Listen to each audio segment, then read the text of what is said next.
Good morning, everybody, and how are we doing today? I'm doing pretty good for an old man myself. I'm going to bring y'all up to speed on what's going on, and I'm going to tell you what's going to happen. First thing that's going on is we finished Riley's Jeep yesterday. He took it home with a big smile on his face. He's a happy boy. We're lucky there.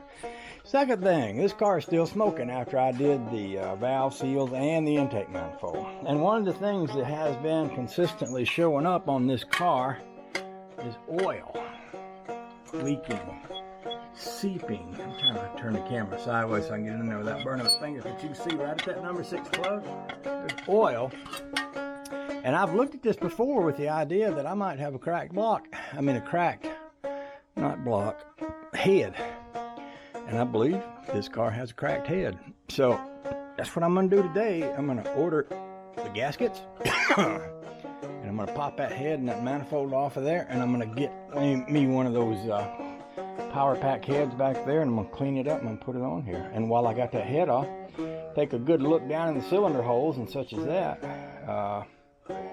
To see if I see any signs of ring problems down in there, and if need be I can pop the oil pan off and slide out the pistons and look them over. In fact, what I might do is pull this up there a little further forward. That case, if I need to get under the front end of it, I can do so without climbing on top of that lift to get those pistons out. So I think that's what I'm going to do. I'm going to move everything about here a little bit, rearrange things, and get it set up so that I can pull that forward up there, and we will kind of go from there.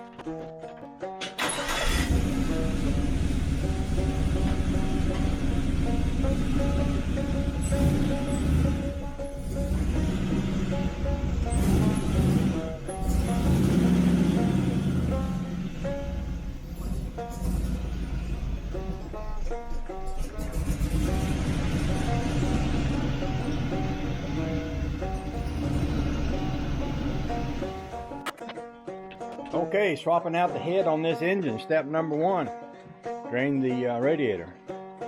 Step number 2 would be to remove the intake manifold. Step number 3 would be to disconnect the headers. And I may be able to unbolt them and kind of lean that over. But even if I do have to unbolt them from down here, there's only 2 screws, 2 bolts in that. And step number 4 is take a valve cover gasket, valve cover off, take the bolts out of the head, lift that baby right off of there. And then I want to look at it very carefully and try and find the bad place. Now this is a power pack head here, and I've got like 4 or 5 of them. I think that's those 2 there that say 520 power pack. I believe those are, well, I know they're both power pack heads. So that's what'll be going on there. One of them. Oh, the joy. So I got a pretty good system for draining this. Of course, I've done this several times now with taking the intake manifold off and everything. I got one of these little battery powered pump thingies here, and this radiator will hold more stuff than what's in the engine. So usually I pump it down and then I stick this here and stick that here, and literally can just pump it right out of there into there. That works so good. I like that so much. Oh, the joy. Life is good here. I'll probably get me a tea jug to put whatever is left in that bucket in to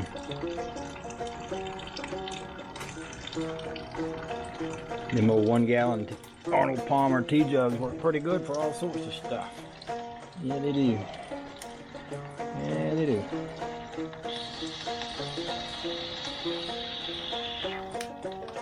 That sounds like it's about full there. So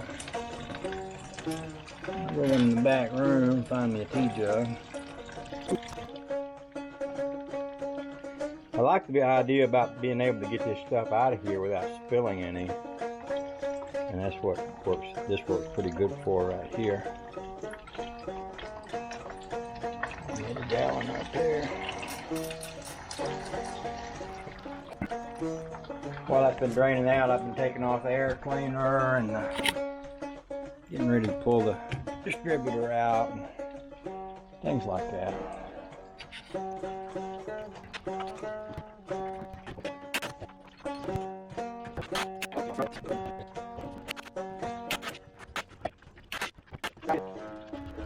Generally what I like to do when I'm about to do something like this is set the engine so that number one cylinder is at top dead center and that the distributor is pointing to the number one spark plug wire. That way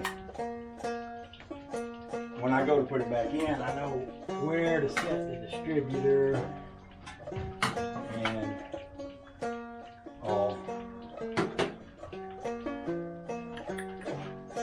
wet.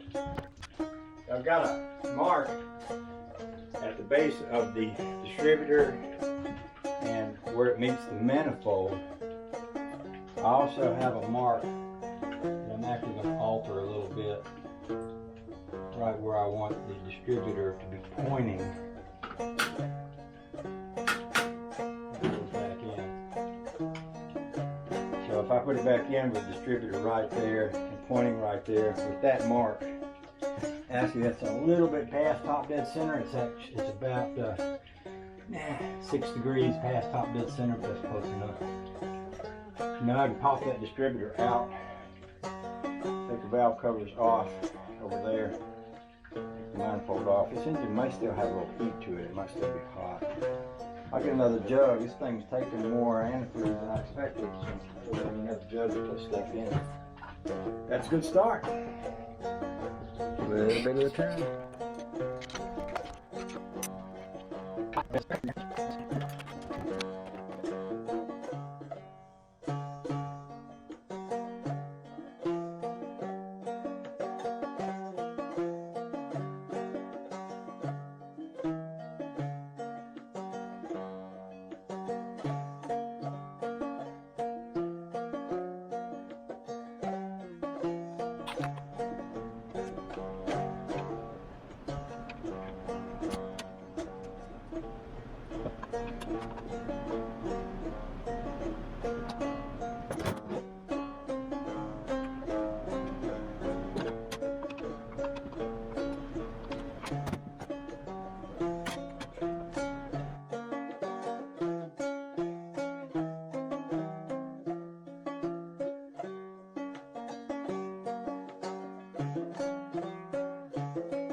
Okay then, here's what I'm looking at.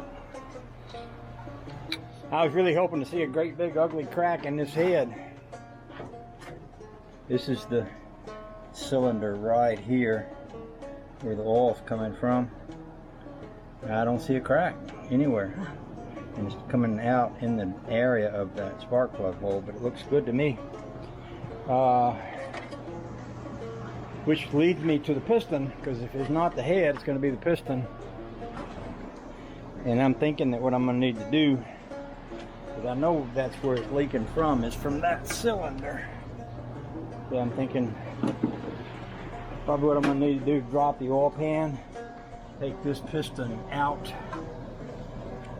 look at the piston, the rings, and the cylinder walls, and see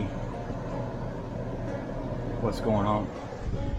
So that's going to mean getting the front end of the hot rod kind of up in the air, getting up under there and taking that oil pan loose. It's just not the funnest thing ever, but you know, worser things has happened in the history of the universe. So just we'll do what we have to do here.